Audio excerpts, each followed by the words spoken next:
Hai hai, Selamat datang di Kumis Kupas. Misteri. Sebelum mulai mendengarkan, jangan lupa klik tombol subscribe, like, share, dan komen. Dan jangan lupa untuk mengaktifkan lonceng notifikasi. Selamat mendengarkan.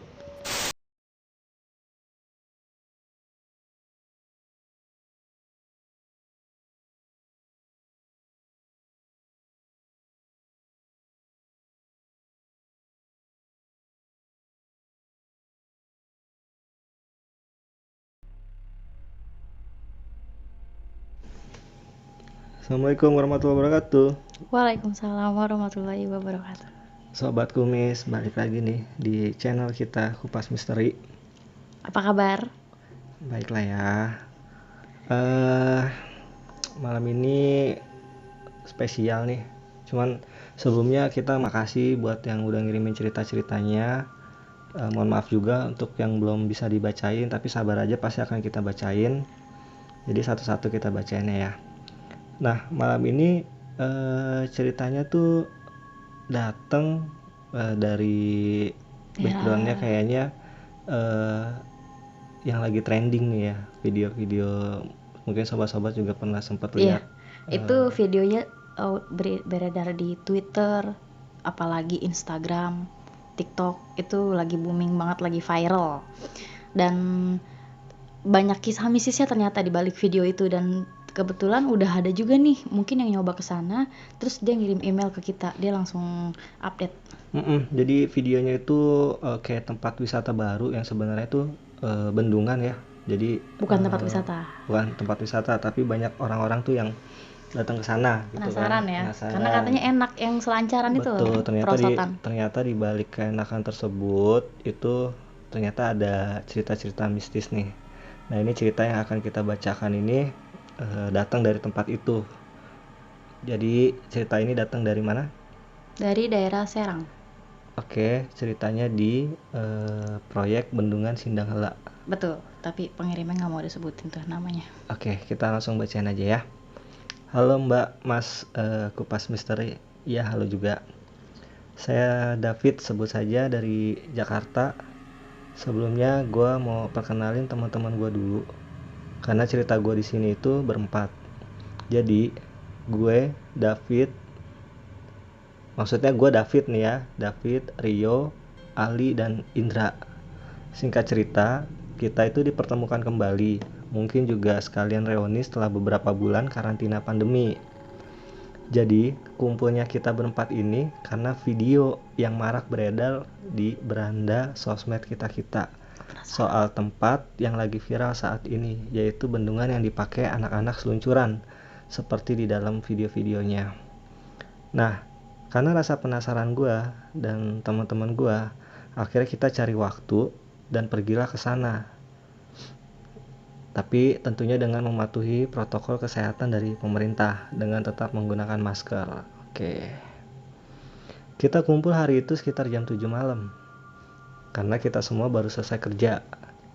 Kita pergi naik mobil dari Jakarta, berangkat sekitar jam 8 malam. Karena tujuan kita adalah sampai di lokasi itu tuh pagi. Kalau siang di sana daerahnya pasti rame dan bakal macet banget. Nah, malam itu kita berangkat. Di tengah perjalanan, setelah keluar tol Serang, Rio ngagetin gue yang lagi nyetir dengan teriak, "Awas Fit, ada orang nyebrang." Sedangkan gue waktu itu gak lihat apa-apa. Dan singkatnya akhirnya pun gue turun. Kita semua pada turun dan melakukan pengecekan. Dan seperti yang gue duga, kita gak nemuin apa-apa, cuma ngeliat kucing di seberang sana. Mungkin tadi kucing itu yuk, sahut si Ali. Nah, waktu itu menunjukkan jam 10.15 malam. Mungkin karena tadi jalanan itu agak macet di tol dalam kotanya. Akhirnya kita mutusin buat istirahat sejenak di warung tepi jalan yang modelnya kayak saung-saung gitu. Kita pesen makanan, juga minuman sambil selonjoran, dan ada pula yang rebahan. Terus kita bercakap-cakap tuh dengan yang punya warung. "Pak, kalau mau ke Bendungan Sindang Hela dari sini kira-kira berapa lama ya?" Kata tukang warungnya, "Mau pada ke sana?" Iya pak, hati-hati, jawab si bapak-bapak pemilik warung tersebut. Terus kita jawab lagi, masih jauh pak, ya kurang lebih 30 menitan lah dari sini. Oke pak, terima kasih. Kita numpang istirahat dulu ya pak di sini. Di tengah asiknya kita ngobrol sambil ngopi, tiba-tiba Indra teriak-teriak kayak orang kesurupan. Gue coba sadarin, wah Indra, Indra. Ternyata dia ketiduran. Terus dia bangun, gue tanya kan, lu kenapa? Dengan muka yang penuh dengan keringat, dia cuma menjawab nggak apa-apa. Oke, kita lanjutin lagi ngobrolnya berempat. Sesekali juga ada teman-teman gue yang meremin mata. Warung si bapak juga nampaknya 24 jam. Ya kita ngobrol-ngobrol aja di balai. Tepatnya kayak balik gitu. Dan gak terasa udah jam subuh. Akhirnya kita cari masjid, sholat, dan langsung lanjutin perjalanan.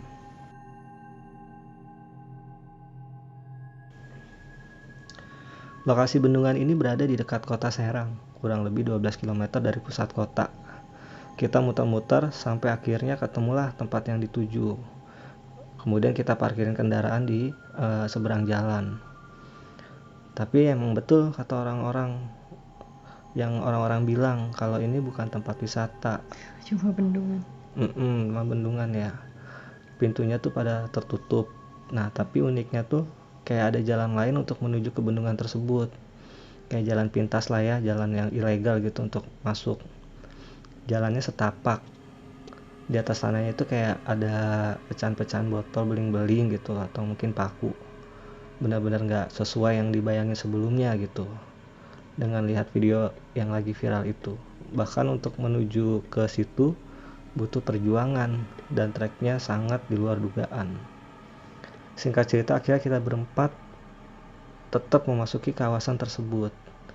Ya kita udah jauh-jauh dari Jakarta, ya udahlah ya, lanjut aja, jawab anak-anak gitu. Kemudian si Rio, Ali, dan Indra tuh jalan lebih dulu, gue di belakang. Gue jalan sambil tengok-tengok dan dengar suara riuh air dari arah bendungan. Waktu itu harinya masih fajar, ya belum terang-terang banget lah. Gue bertemu laki-laki pekerja proyek, persis lengkap dengan sarung tangan dan helm proyeknya. Gue tanya, Pak, kalau untuk menuju ke bendungan itu nggak ada jalan lain ya? Apa cuma ini aja jalannya? Kemudian si bapak-bapak si proyek itu cuma diam dan gak jawab pertanyaan gue. Terus gue tegesin lagi, Pak, dia cuma ngangguk.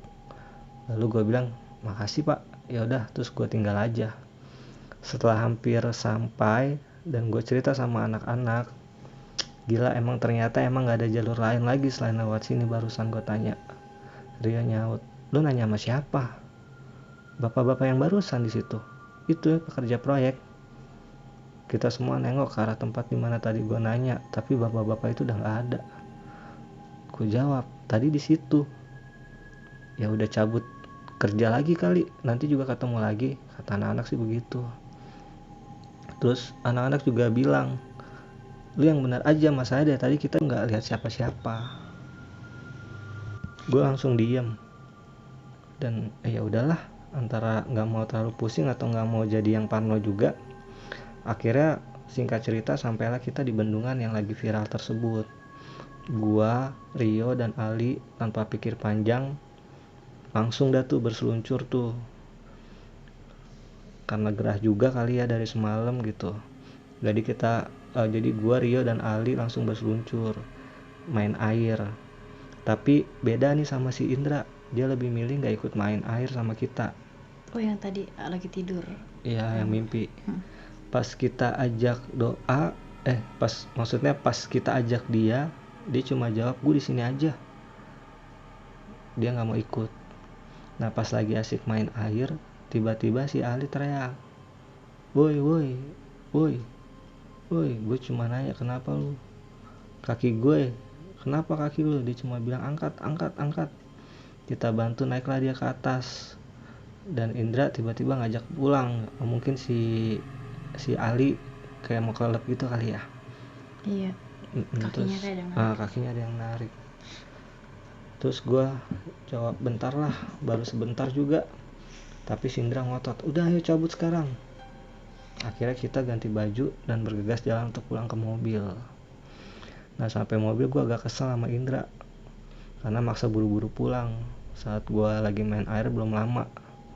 Gue tanya si Indra, nggak asik banget lu. Si Indra cuma diem aja. Terus sekitar jam 11 siang dalam perjalanan kita mampir lagi tuh di salah satu warung yang letaknya nggak jauh dari bendungan tersebut untuk istirahat dan makan siang. Sambil menunggu pesanan, si pemilik warung tuh nanya, pada dari mana Jang? Bukan orang sini ya? Iya bu, kita dari Jakarta, jawab gua. Iya sih kelihatan, pada dari mana? Dari bendungan situ bu yang lagi viral, abis luncur, ternyata beneran seru juga ya, jawab Rio. Si ibu itu mendadak mukanya langsung berubah, seperti orang keanehan dan menyembuhkan sesuatu. Dia cuma jawab, oh iya. Terus gue tegasin lagi, kenapa bu? Terus si ibu itu bercerita. Nah, lanjut nih, bacain. Capek ya? Capek. Sampai ibunya mau ceritain ya. Lalu si ibu itu bercerita, gak apa-apa Jang, ibu takut salah ngomong. Cuma kalau dengar ceritanya itu bendungan dari sebelum dibangun teh udah banyak ceritanya. Gue makin penasaran. Gue gali terus dong. Oh iya, emangnya kenapa bu? Dulu waktu bendungan itu belum dibangun, dalam masa pembangunan banyak makan korban. Ada yang tertimpa beton turap, terus ada juga yang tenggelam. Bahkan sampai saat ini juga ada yang jenazahnya itu belum ditemuin. Kabarnya lagi juga di situ banyak buayanya. Banyak warga sini yang lihat anak buayanya tuh suka muncul. Apalagi sekarang nih ya, dengar-dengar mau dijadiin tempat wisata. Kan jadi ada proyek baru udah 3 bulan kesini nih, cuma belum jadi. Belum dibuka buat umum juga. Cuma banyak orang yang bandel Jang, maksa masuk dan mandi-mandi di bendungan. Pemerintah tuh udah ngelarang untuk nggak berkunjung ke sana karena itu bendungan, bukan tempat wisata, itu bahaya Jang.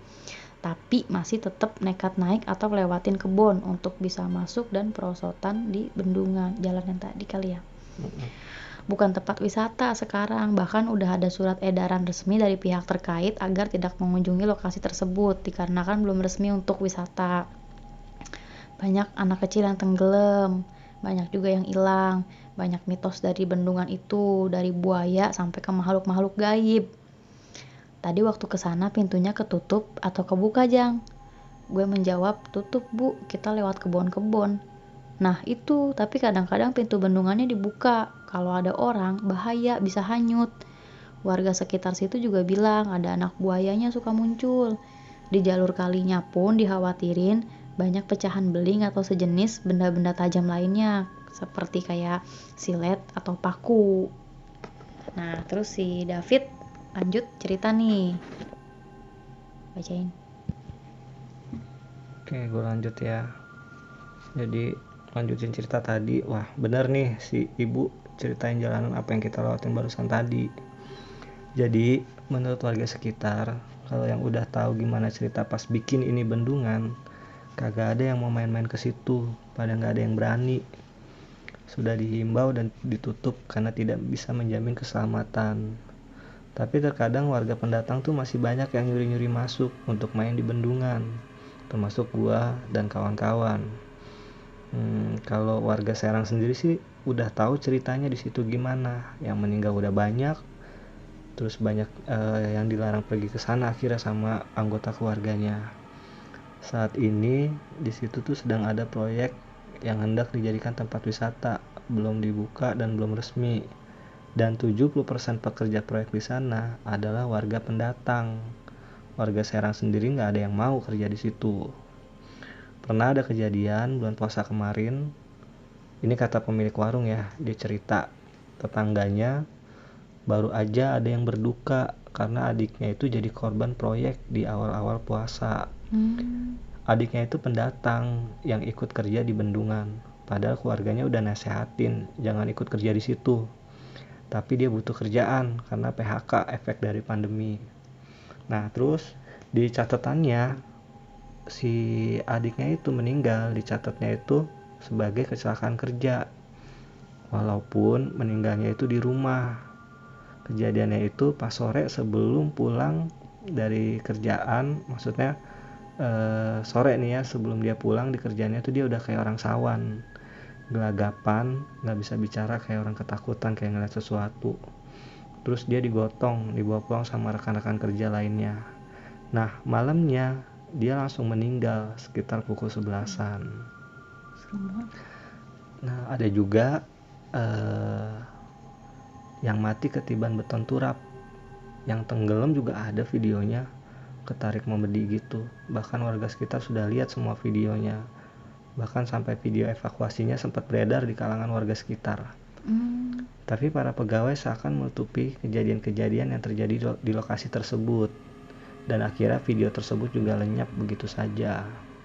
Si Bu tadi juga bilang, anehnya yang jauh pada mendekat, yang dekat malah takut, karena emang tahu itu zona yang sangat berbahaya.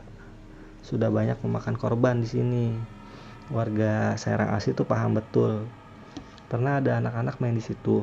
Padahal kita udah kasih tahu untuk jangan pergi di situ, tapi mereka nekat sampai akhirnya salah satu dari mereka itu hanyut ke bawah air. Mengejutkannya lagi, cerita dari salah satu temennya yang tadi ke bawah air itu, dia ngelihat makhluk tak kasat mata.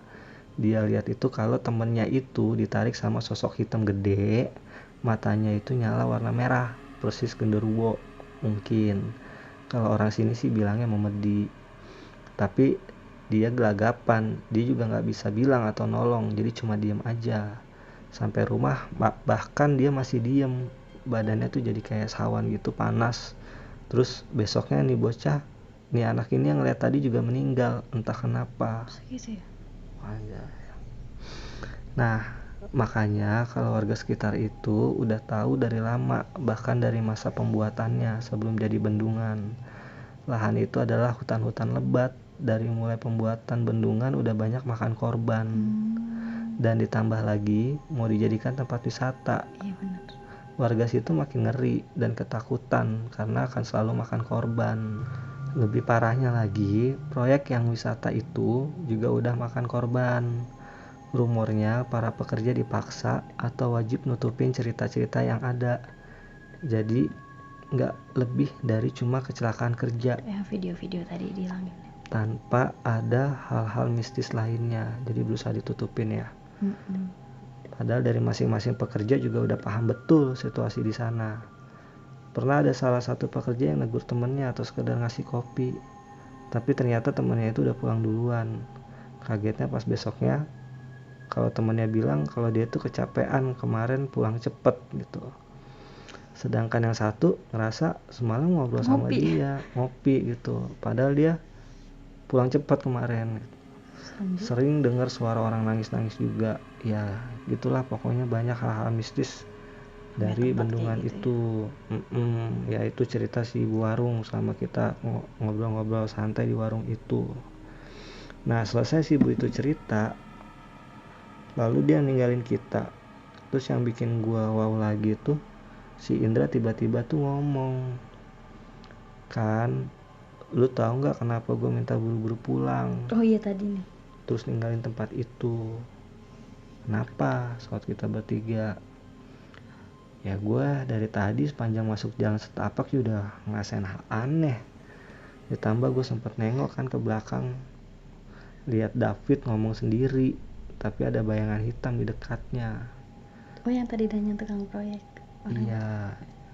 Terus gue masih nggak mau cerita waktu itu, kata si Indra, karena kita udah mau sampai dan gue tahu kalian percaya nggak percaya juga.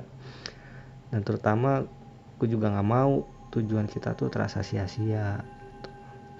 Jadi menurut gue selagi belum terlalu mengganggu atau musik, ya udah kita coba main dulu aja. Cuma kalau untuk mandi gue nggak mau karena dingin. Terus juga gue ngerasanya nggak nyaman. Dan gue dari atas ini gue masih bisa mantau kalian gitu atau sekedar berjaga-jaga. Nah waktu si Ali teriak-teriak kayak orang mau kelelep, jujur gue lihat memang itu ada yang narik kaki dia, tapi gue nggak tahu sosok apa. Tapi dia tuh narik kaki-kakinya si Ali tuh. Untungnya masih dalam jangkauan anak-anak kan, dan buru-buru dibawa naik. Dari situ fix tuh kita pulang. Ternyata mulai nggak beres dan usil. Dan semalam gue tuh di warung, ini kata Indra ya, gue tuh di warung mimpi gue tuh kehabisan napas karena tenggelam di bendungan itu. Gue tuh ngeronta-ronta karena gue kesulitan nafas, ada yang mau nenggelamin gue. Ketika gue dibangunin gue baru sadar, dan tapi itu rasanya tuh seperti nyata. Yang dia ketiduran. Tapi gue nggak mau ngomong, takut ngerusak rencana kalian, terutama si David yang udah bela-belain ninggalin kerjaannya dengan mau pergi ke sini. Jadi ya udah, semua itu gue keep aja. Dan dengar cerita ibu warung tadi di depan kalian semua, akhirnya kalian pada paham kan. Gue rasa ini adalah waktu yang tepat buat gue ngungkapin semuanya. Atau kenapa seketika gue mendadak jadi orang ngeselin sejak tadi. Akhirnya gue, Rio, dan Ali minta maaf tuh sama Indra. Terutama gue mungkin yang udah agak kasar sih tadi. Dan gue baru ingat kalau ternyata teman gue tuh si Indra itu emang anak indigo. Dari dulu tuh setiap kita pergi-pergi pasti dia yang paling peka. Tapi gue nggak tahu kenapa sepanjang perjalanan kemarin tuh nggak ada yang kita inget gitu, nggak ada satupun yang inget kalau si Indra itu indigo. Ya kita jalan-jalan aja gitu. Ya jadi ini tuh cerita pengalaman yang gue dan teman-teman gue sajiin di tengah viral video anak-anak yang selancar di bendungan tersebut. Ya gue harap sih banyak hikmah dari setiap kejadian yang gue alamin di sana, karena gue juga kesana dan gue tahu cerita persisnya. Jadi buat kalian semua, pesan gue hati-hati kalau mau pergi ke tempat-tempat yang masih ilegal atau belum ada peresmian apapun dari pemerintah. Yang sekiranya membahayakan jangan diteruskan. Ini akan jadi pelajaran buat gue dan teman-teman gue juga. Oke, sekian dari saya. Terima kasih sudah dibacakan ceritanya. Maaf kalau kepanjangan atau berbelit. Sukses terus buat Kumis. Salam dari Jakarta. Dari Jakarta ya. Ya panjang banget ceritanya ya. Panjang banget, lagi viral. Jadi untungnya dia sempat mampir ke warung-warung, jadi tahu ya. Karena namanya orang jalan pasti makan. Iya, Pasti kita mampir. gue sempat lihat juga sih videonya itu, dia kayak bendungan itu kayak apa sih namanya? Kayak kali sungai gitu ceritanya ya. Ya cuman Turunan. itu bentuknya agak miring gitu kan. Prosotan. Kalau nggak salah tuh bahasanya apa sih, slip water ya. Ya dia buat kayak ngebuang bekas lebih-lebihan air bendungan itu kan. Nah itu malah dimanfaatin buat seluncuran. Kalau teman-teman yang belum lihat bisa cek kok, rame videonya di bisa YouTube. Cek di Google itu apa namanya, Bendungan Sindang Heula ya.